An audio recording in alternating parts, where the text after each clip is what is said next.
Vous en voulez encore? Alors c'est parti pour notre nouvel épisode de notre marathon de l'été sur les séries Disney, les sensations.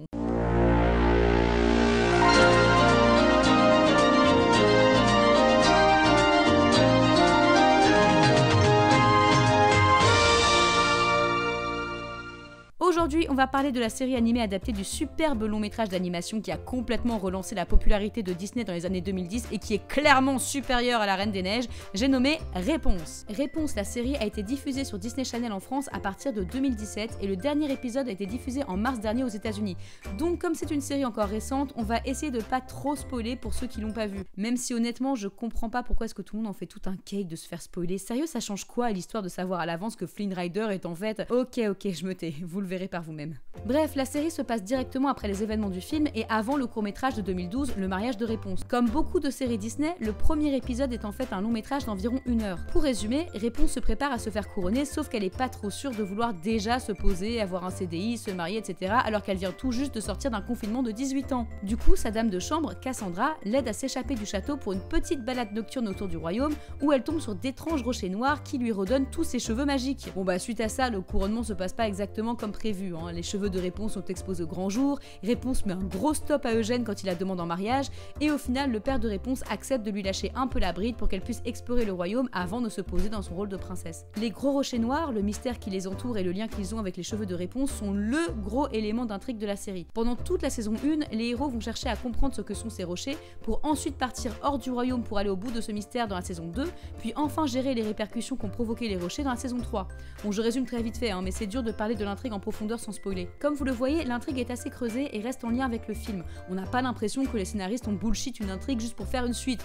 On en apprend vraiment plus sur l'origine de la fleur qui a donné ses pouvoirs à Réponse et de manière générale sur l'univers de Réponse dans sa globalité. Niveau personnage, on va parler un peu de Réponse qui est à la fois le meilleur et le pire élément de la série. Le meilleur parce que son personnage est bien construit et le pire parce que il est construit pour être absolument insupportable. J'ai rien contre Réponse dans le film, mais là dans la série, disons qu'elle peut vous taper sur les nerfs. Le truc, c'est que Réponse est une fille ultra sociable et curieuse qui a été enfermée dans une tour pendant toute son enfance. Du coup, maintenant qu'elle est libre, priez pour l'humanité. Non seulement elle est d'un optimisme maladif, mais en plus c'est le genre de personne qui force tout le monde à être aussi optimiste et joyeux et gentil qu'elle. Elle est persuadée de prendre toujours la bonne décision et que tout peut être guéri avec de la gentillesse et c'est pas toujours le cas et disons qu'elle met très fréquemment ses amis dans la merde juste parce qu'elle en fait tout le temps qu'à sa tête. Écoute Réponse, je sais que ces gens ont des problèmes, mais ce n'est pas notre combat, alors ne fais rien de... radical. Genre, il y a un moment où ils sont en panne au milieu de nulle part, pile en face d'un manoir qui a l'air tout à fait louche, et alors que ses potes lui disent non, c'est peut-être pas une bonne idée d'aller là-bas, elle y va quand même, et du coup il se retrouve piégé dans cette maison pour 4 épisodes. Et encore là, ça va, hein, parce que je vous raconte même pas ce que ces décisions de merde ont fait à ce pauvre petit chou à la crème que vous voyez là. Donc oui, elle est insupportable, mais encore une fois, ça en fait un personnage avec des vrais défauts que ses amis lui reprochent souvent et qui auront des conséquences très graves sur ses proches et sur son royaume. Le seul truc que je lui reproche, c'est qu'elle est bonne en tout, et parfois ça lui donne un côté Marissou trop parfait. Je veux bien qu'elle soit hyper créative et habile de ses mains vu qu'elle avait que ça à faire dans sa tour, mais il y a des trucs comme savoir super bien monter à cheval qu'elle a pas pu apprendre comme ça en quelques mois.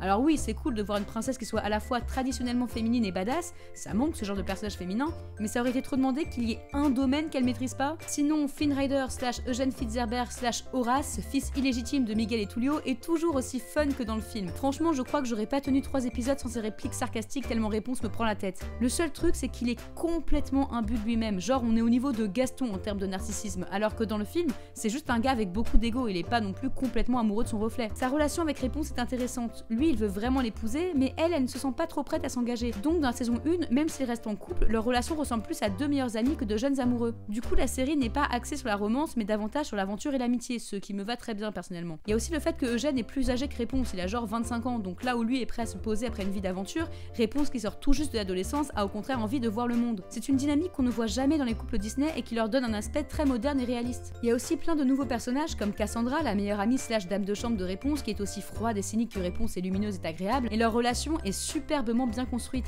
Elle s'adore, mais Cassandra est parfois jalouse de Réponse et de son succès, tandis que Réponse doit apprendre à l'accepter telle qu'elle est sans la forcer à être aussi ouverte, sociable et souriante qu'elle. Écoute Réponse, tu es ma meilleure amie.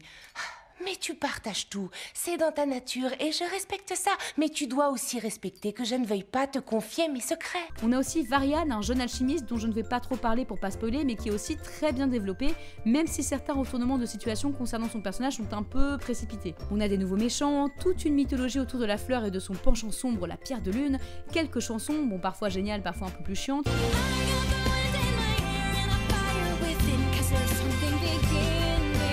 Je déteste ce générique. Et un style d'animation 2D inspiré du style de dessin de Réponse qui est vraiment agréable à regarder. La série est aussi conçue pour que les épisodes puissent être compréhensibles indépendamment des uns des autres malgré l'intrigue générale. Les éléments d'intrigue n'entrent vraiment en jeu qu'en début, en milieu et en fin de saison avec des doubles épisodes. Enfin, on peut saluer l'humour très proche de celui du film et aussi d'Eldorado, il y a quelques similitudes. Après, la série est loin d'être parfaite. Déjà comme je l'ai dit, il faut pouvoir supporter Réponse.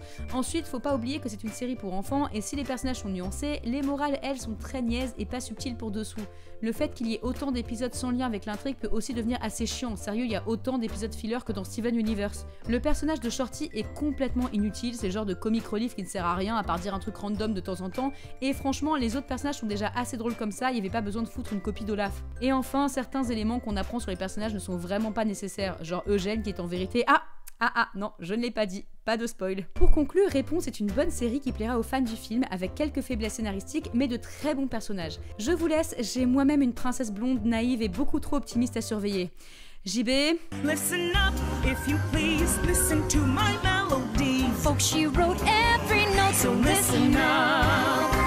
I kept my song a secret, but carved it on this cub, waiting till the perfect moment came.